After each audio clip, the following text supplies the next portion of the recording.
കൂടി അവരെ അറിയിക്കുകയും ചെയ്യുന്നു. 3 വാക്യങ്ങൾ ശ്രദ്ധയിൽപ്പെടുന്നു. ഒന്നാമത്തെ വാക്യം പത്രോസ്ലിഹായുടെ 1-ാം ലേഖനം 3-ാം അധ്യായത്തിൽ 14-ാം വാക്യത്തിന്റെ അവസാനം ക്രിസ്തുവിനെ നിങ്ങളുടെ ഹൃദയങ്ങളിൽ കർത്താവായി വിശുദ്ധീകരിക്കും. 1 പത്രോസ് 3:14 അവസാനം ക്രിസ്തുവിനെ നിങ്ങളുടെ ഹൃദയങ്ങളിൽ കർത്താവായി വിശുദ്ധീകരിക്കും. 2-ാം വാക്യം ഫിലിപ്പിയ ലേഖനം 2-ാം അധ്യായത്തിന്റെ 3-ാം വാക്യം. ഫിലിപ്പിയ ലേഖനം 2-ാം അധ്യായം 3-ാം വാക്യം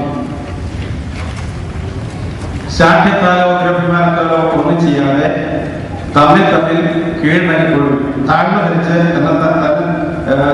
കീഴ്വഴങ്ങിക്കൊള്ളുകയും എന്നുള്ള വാക്യമാണ്. ശാഠ്യത്താലോ ദുരഭിമാനത്താലോ ഒന്നും ചെയ്യാതെ തമ്മിൽ കീഴടങ്ങിയിരിക്കും. 1 പത്രോസ്ലിഹായുടെ 5-ാം അധ്യായം 5-ാം വാക്യം അവിടെ തന്നെയാണ് എല്ലാവരും തമ്മിൽ കീഴടങ്ങി താഴ്മ ധരിച്ചു കൊടുക്കും. എല്ലാവരും തമ്മിൽ കീഴടങ്ങി താഴ്മ ധരിച്ചു കൊടുക്കും.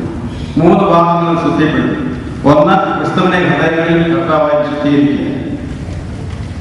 കർത്താവ് ഹൃദയത്തിൽ ജീവിതത്തിൽ ഉണ്ടെങ്കിൽ മാത്രമേ ക്രിസ്തുവിന്റെ വേല ചെയ്യുവാൻ, ക്രിസ്തുവിന്റെ നാവായി തീരുവാൻ, ക്രിസ്തുവിന്റെ കരമായി തീരുവാൻ, ക്രിസ്തുവിന്റെ ചരണമായി തീരുവാൻ, ക്രിസ്തുവിന്റെ ദർശനമായി തീരുവാൻ, ക്രിസ്തുവിന്റെ ജീവിതത്തിന്റെ എല്ലാ സാക്ഷ്യപൂർവമായിരിക്കുന്ന ആവിഷ്കാരവുമായി തീരുവാൻ സാധ്യമാവുകയും.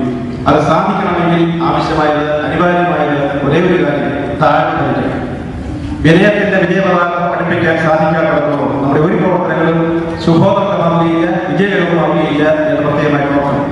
അതുകൊണ്ട് വിജയമുണ്ടാകണമെങ്കിൽ വിനയമുണ്ടാകും. വിനയം ഇവിടെ നഷ്ടപ്പെടുമ്പോൾ പരാജയം സംഭവിച്ചിരിക്കും. അതുകൊണ്ട് നമ്മുടെ സമാജത്തിന് പ്രത്യേകം ഓർമ്മിരിക്കുന്ന ഒരു സംഗതിയാണ് വിനയത്തിന്റെ പാത പിൻപറ്റിക്കൊണ്ട് മുമ്പോട്ട് പോകാൻ സാധിക്കും. അതുകൊണ്ട് മഹാനായ പറയുന്നത് ഹ്യൂമിനിറ്റി ഈസ് ദ ജം കാസ്റ്റ് ഓഫ് ഓൾ വെർച്യൂസ്. എല്ലാ മൂല്യങ്ങളുടെയും അടിസ്ഥാനം എത്തിച്ചെന്ന് പറയുന്നത് താഴ്മയാണ്. താഴ്മ മുന്നേറിയാൽ മാത്രമേ വിജയം സുരക്ഷിതമാവുകയുള്ളൂ എന്നുള്ളത് നാം കൃത്യമായിട്ട് ഓർക്കുക.